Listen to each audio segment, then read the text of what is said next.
La Academia de la Magistratura es el órgano oficial de capacitación del sistema judicial y fiscal peruano, reconocido constitucionalmente.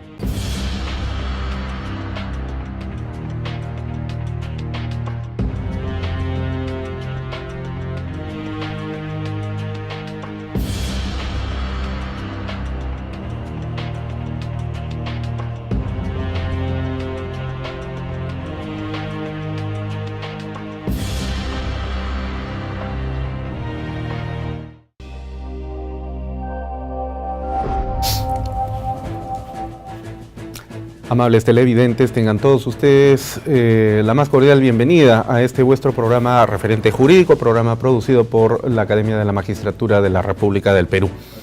La formación de los estudiantes de las facultades de Derecho implica no solamente un proceso que conlleva al aprendizaje de normas jurídicas, como podría creer cualquier persona no vinculada con el área, cuando se asume que los estudiantes de Derecho somos estudiantes de leyes.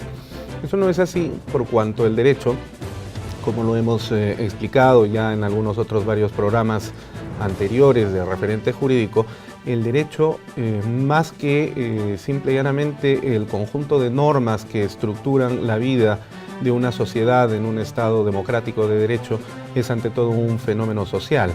Por lo tanto, entonces, la formación del abogado ciertamente debe ser técnica, debe ser una formación especializada en materia de comprensión normativa y jurídica, pero ante todo tiene que ser una formación de naturaleza social.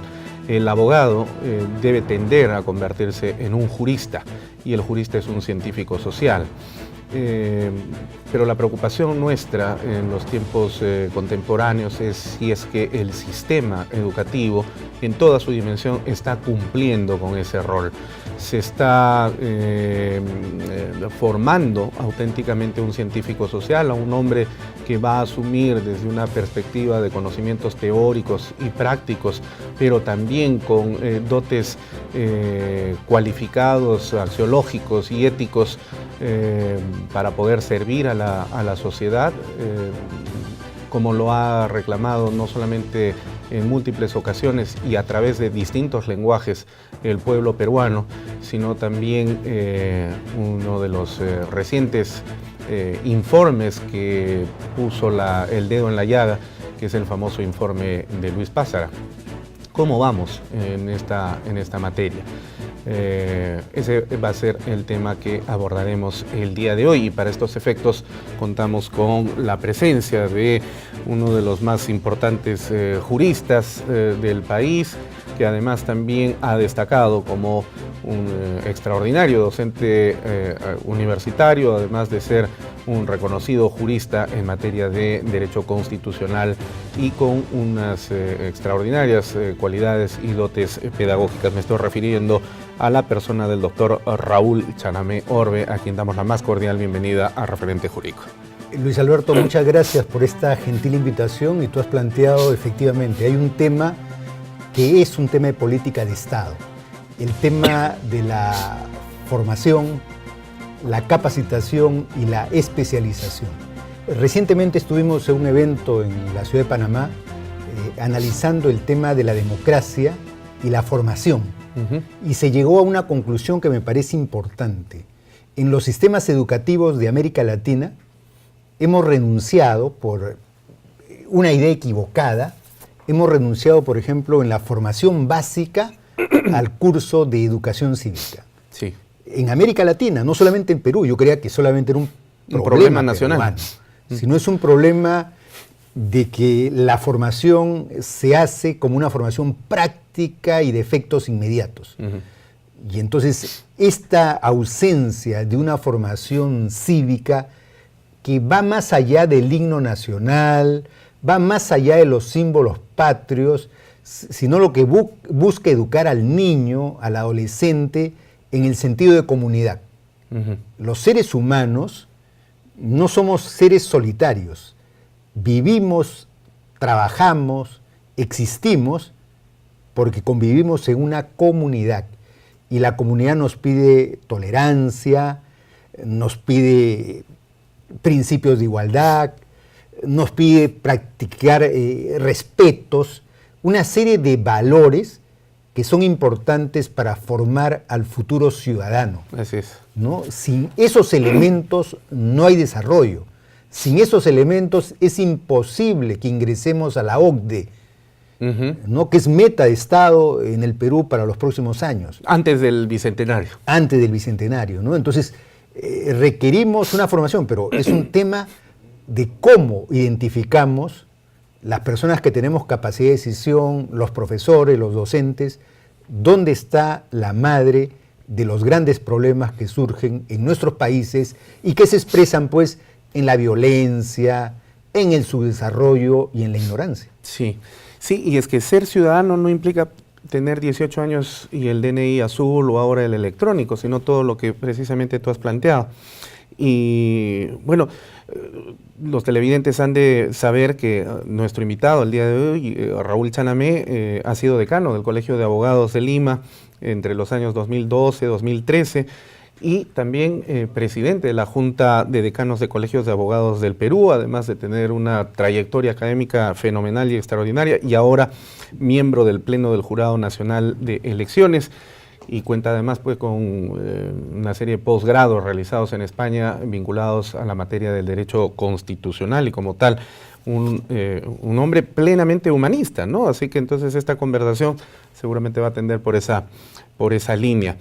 Raúl, yo recuerdo que el gran filósofo francés, el padre del existencialismo, Jean-Paul Sartre, cuando escribió una de las últimas novelas, porque recordarás que él hacía filosofía escribiendo novelas, como La náusea, por ejemplo, pero me parece que el 76 o el 77, pocos años antes de fallecer, él murió el 80, en su novela El idiota de la familia, escribe y dice que en los tiempos actuales el arma de las clases dominantes en el mundo es el arma de la estupidez. Y Sartre entiende que la estupidez no es otra cosa más que el proceso de adormecimiento de la conciencia de los hombres, es decir, el ahuesamiento, el convertir la conciencia de los seres humanos en una conciencia acartonada, efímera, intrascendente, que es lo que termina generando finalmente la nueva forma de esclavitud. Lo curioso del asunto es que los procesos de estupidización social, es decir, de adormecimiento de conciencias, se da precisamente desde los campos desde donde uno creería que no se dan, es decir, desde los propios sistemas educativos, tanto los formales, que son patrocinados por el Estado, como los no formales, que son los medios de comunicación de la prensa masiva. O sea, se estupidiza desde el propio colegio y se estupidiza desde los medios de comunicación. Y parte de ese proceso de estupidización tiene que ver con el proceso de tecnocratización de la educación. Como lo has señalado tú, en los últimos años, nosotros hemos vivido quizás una de las últimas etapas del esplendor de la educación en el Perú, porque el Perú tuvo un buen sistema educativo. Somos una generación del libro, además. Además, ¿no? Y entonces, el día de hoy nuestros hijos ya no saben lo que es educación cívica, ya no saben lo que es filosofía, ya no saben lo que es historia universal.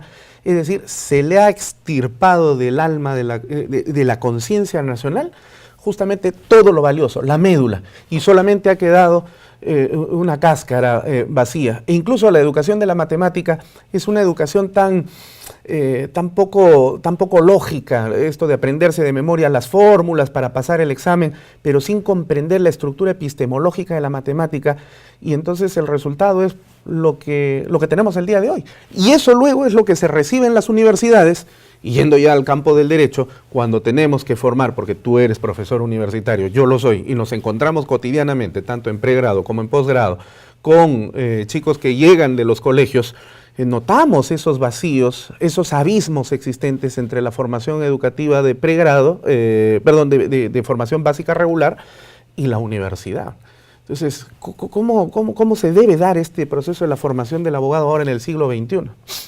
Luis Alberto, déjame decirte un tema previo a la reflexión que tú hacías. Nosotros somos de la generación del libro, del texto. Yo he estudiado en San Marcos, una universidad antigua, que tenía severas limitaciones materiales. No habían libros en la biblioteca. Así es. Teníamos grandes profesores inspiradores, pero no habían libros. Éramos de la generación que teníamos que fichábamos. El día de hoy, las nuevas generaciones tienen unas ventajas extraordinarias. Tienen internet, tienen la red, tienen computadoras. Y ya se puede ingresar a la biblioteca de cualquier universidad del mundo. A cualquier biblioteca, cualquier libro, cualquier ficha. Pero hay un estudio en México que me acaba de llamar la atención. En México repartieron 1 millón de computadoras a los niños. Y han tenido que anular el programa. ¿Por qué razón? Porque esos niños no iban a la historia, no iban a la geografía, no iban a la filosofía, sino iban principalmente a los juegos, iban al horóscopo, iban a una serie de elementos, incluso anticientíficos. De cualquier ¿no? página menos educativa. Exacto, o sea, no es el problema que tengas una computadora. O que no tengas libros. Claro, el problema va mucho más allá. El problema es cuál es la motivación, cuál es la lógica, cuál es el pensamiento de ese niño, ese adolescente, para hacerse productivo y útil socialmente.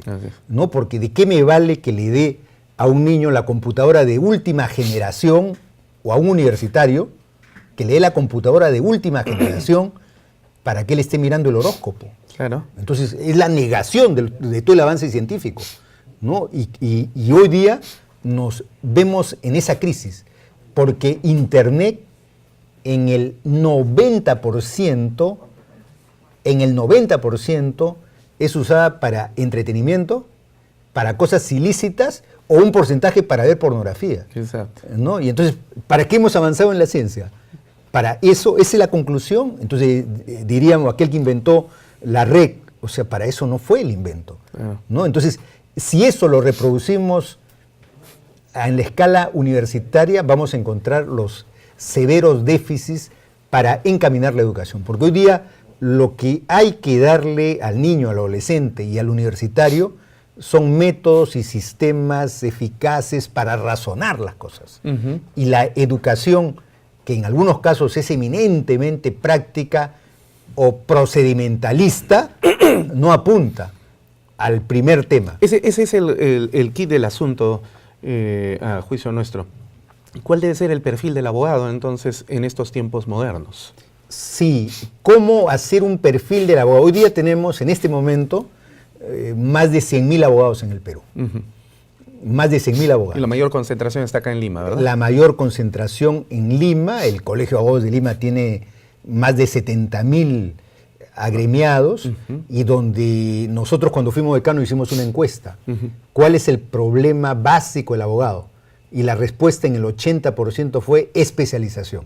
O sea, el abogado es un abogado generalista, todista, pero no tiene una especialización. Exacto. Y hoy día todos sabemos que el derecho se ha hecho tan complejo que, por ejemplo, al interior del derecho penal hay especialidades. Así es. Al interior del derecho civil hay especialidades. Al interior del derecho constitucional también hay especialidades. Exacto. ¿No? Y entonces hoy día el derecho se ha vuelto tan dinámico y la universidad no satisface esa demanda de especialización. ¿Por qué? Porque el estudiante que egresa de la universidad tiene que buscar cursos, tiene que irse al extranjero, tiene que a veces seguir otros diplomados para tener lo que no le daba la universidad. Y eso es incorrecto. Para paliar de alguna manera y además famélicamente, porque los procesos de especialización toman su tiempo y tienen que ser rigurosos, porque si solamente pasamos un cursillo, una conferencia, eso no es especialización a la larga, que lamentablemente pues es lo que abunda y qué es lo que va a tener el abogado finalmente. Pero ¿no? Esa también es la experiencia de la Academia de la Magistratura. Ciertamente. ¿No? El profesional que va con la mejor intención demuestra, evidencia que tiene insuficiencias para el ejercicio de la jurisdicción o el ejercicio de la defensa. Así es, efectivamente. Bueno, ahora vamos, si nos permites, a realizar un corte comercial, el primero del programa, y continuamos con la conversación. ¿Cómo no? Muy bien, entonces no se vayan, ya regresamos en Referente Jurídico.